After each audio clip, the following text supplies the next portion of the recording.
शुरुआत। Prime Minister Modi to interact with the winners of the Pradhan Mantri Rashtriya Bal Puraskar 2020.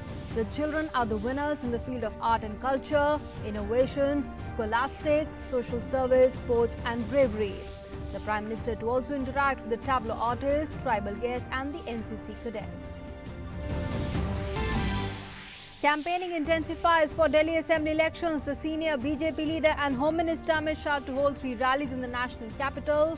The BJP National President JP Nadda to address a Nukkad Sabha. The Aam Aadmi Party leader and Deputy Chief Minister Manish Sisodia to hold a public program.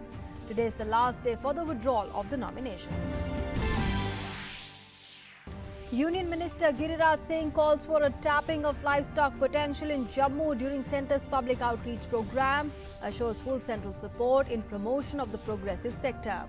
Union ministers including Ramesh Pokhriyal Nishank, Ravi Shankar Prasad, Giriraj Singh and Prahlad Joshi to visit various parts of Jammu and Kashmir today. World Health Organization declines to declare China virus outbreak a global health emergency. The WHO chief says no evidence of human-to-human virus spread outside China. The death toll in China's coronavirus goes up to 29 with infected more than 800. No coronavirus case detected in India. More than 12,800 passengers from 60 flights screened. The government regularly reviewing the evolving scenario and preparedness status. The Embassy of India is in touch with the relevant Chinese authorities in Beijing. Embassy has also started 2 hotlines.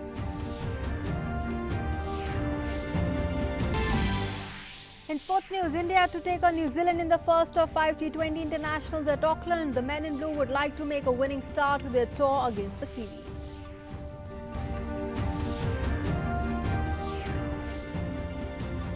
Headlines was sponsored by Wonder Cement. एक perfect शुरुआत. Hello and welcome. You're watching Doordarshan News with me, Nancy Kohli. Our top story: Prime Minister Narendra Modi will meet and interact with the 49 children who are the winners of the Pradhan Mantri Rashtriya Bal Puraskar 2020. The 49 awardees are from various states of India, including 1 each from Jammu and Kashmir, Manipur and Arunachal Pradesh. The children are the winners in the fields of art and culture, innovation, scholastic, social service, sports and bravery. Earlier on Wednesday, President Ramnath Kovind had presented the Pradhan Mantri Rashtriya Bal Puraskar 2020 to the children at a function at the Rashtrapati Bhavan.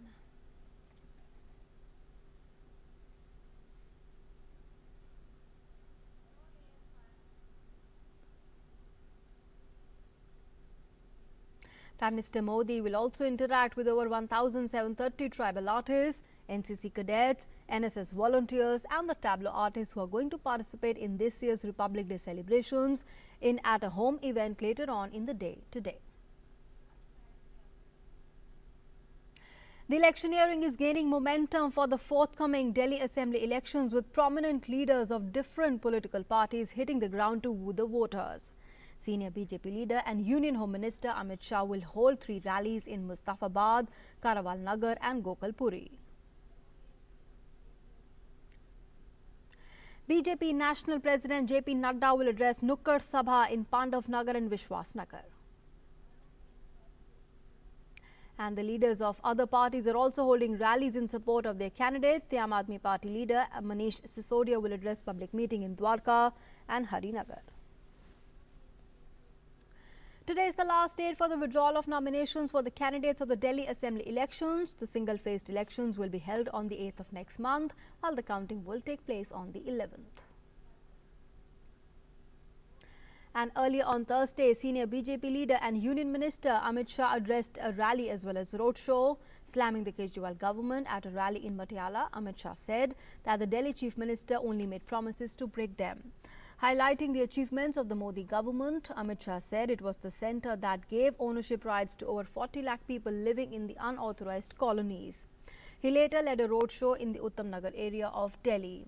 BJP workers participated in huge numbers. Information and Broadcasting Minister Prakash Javadekar addressed a rally in Rohini. He said it was Prime Minister Modi who began work on regularizing colonies in Delhi, and Rohini's Raja Vihar was amongst the first colonies to benefit. Meanwhile, the Delhi Chief Minister Arvind Kejriwal took charge of the Aam Aadmi Party campaign. He held roadshows in Patiala and in Vikaspuri area of the city. Several union ministers have been in Jammu and Kashmir since 18th January to promote and disseminate information about the implementation of the policies and the programs being made for the all-round development of the union territory. Many union ministers, including Ramesh Pokhriyal Nishank, Ravi Shankar Prasad, Giriraj Singh and Prahlad Joshi, will visit various parts of Jammu and Kashmir today. Earlier, on the 6th day of the campaign on Thursday, several union ministers reached different areas and interacted with the people. Union Minister for Animal Husbandry, Dairying and Fisheries Giriraj Singh said that the central government will make concerted efforts to tap the huge potential for livestock development in Jammu and Kashmir, with a special focus on increasing wool production in the valley and the potential areas of Jammu region. Interacting with the several block development council chairpersons, panches and sarpanches in Jammu, the minister said that the livestock development has huge employment potential and people are traditionally associated with it. The need is to introduce scientific techniques for multiplying the livestock and its production. There was a meaningful discussion with the officials and the public representatives on doubling the farmers' income from animal husbandry and fisheries in Jammu. Union Minister Ravi Shankar Prasad, who inaugurated the indoor sports stadium in Baramulla, said the aim of the government is to start development work in the region and resolve the issues of the common people. Minister of State for Food and Processing Industries Rameshwar Teli inaugurated a 100-bed girls' hostel at Kanti in Ramban. He addressed a rally and said that the central government is committed to the all-round development of Jammu and Kashmir. Union Minister Fagan Singh Kolaste organized a Janta Darbar in Gulpur sector of the India-Pakistan LOC and listened to the problems of the people.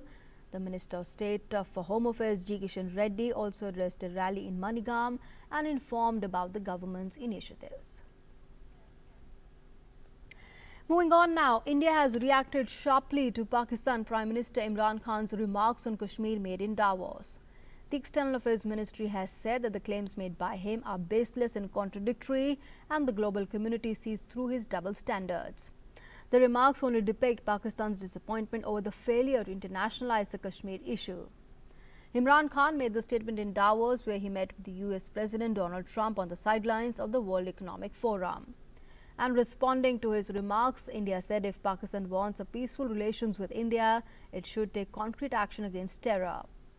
Meanwhile, US President Donald Trump once again offered to mediate between the two neighbors, and India reiterated its stand, saying that there is no role for any third party on the issue. The Finance Ministry has tweeted on the delivery of budget promises with regard to geographical indications. The tweet stated, I quote, taking India to new heights, creating stronger linkages between traditional artisans and the global markets.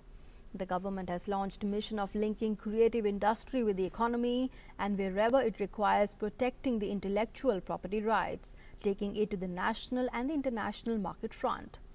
The various achievements of the government include drafting of Geographical Indication Amendment Rules 2019, opening of the country's first geographical indication store at Goa International Airport, the launch of Geographical Indication website and the mobile app, and exhibition of geographical indication goods at the International Trade Fair. Moving on now to international headlines now. The World Health Organization has declined to designate the ongoing outbreak of a novel virus in China a global health emergency. The WHO said it's too early to declare an international public health emergency in response to the rapid spread of new coronavirus from China. The WHO chief said this is an emergency in China but has not yet become a global health emergency. I'm not declaring a public health emergency of international concern today. The emergency committee was divided over whether the outbreak of novel coronavirus represents a fake or not. Make no mistake, this is, though, an emergency in China. but it has not yet become a global health emergency. It may yet become one. The WHO chief also said that the health officials are sufficiently equipped to combat the outbreak in China and in other countries. The World Health Organization said that every country should be prepared to deal with the cases of the virus. It is not recommending any additional restrictions on travel or trade. The decision came as coronavirus has killed 29 people in China and infected more than 800. China's National Health Commission has said that 879 cases had been confirmed so far and 29 people have died as of Thursday. Most of the cases are in the central Chinese city of Wuhan, where the virus is believed to have originated late last year.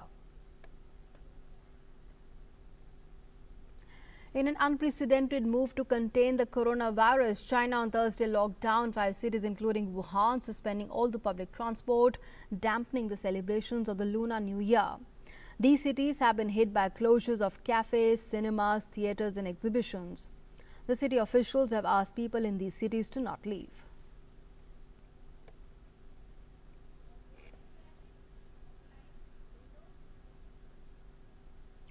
The Wuhan lockdown is a cause of concern for Indian students who still remain there. As concerns grew over their safety, the Indian Embassy in Beijing has opened 2 hotlines. The numbers are 0086 186 1208 3629 and 0086 186 1208 3617. The Indian Embassy is in touch with the Indians in Wuhan there. The embassy is also posting all the important updates on its Twitter handle and the Facebook page. And there's been no case of coronavirus so far detected in India. Around 12,000 passengers from 60 flights have been screened. The Ministry of Health and Family Welfare has taken action as well on the issue. The ministry is regularly reviewing the evolving scenario and the preparedness status. The Secretary has also written to states and the union territories to review their preparedness, identify the gaps and strengthen core capacities in the area of surveillance. The Civil Aviation Ministry has asked airlines to follow International Civil Aviation Organization guidelines for managing and notifying anyone reporting illness on flights originating from China and disembarking in India. Moving on now to sports news, India will take on New Zealand in a 5-match T20 international series less than a week after completing a home one-day international assignment beating Australia. India's tour of New Zealand begins with the first T20 match at the Eden Park in Auckland. This will be India's first away fixture after the post-World Cup West Indies series last year and also their first 12-format series after the mega event in England in July last year. India will play 5 T20 matches, 3 ODIs and 2 tests in the 1.5-month-long tour to New Zealand. And with that, it's a wrap on this edition of the news. Thanks for being with us.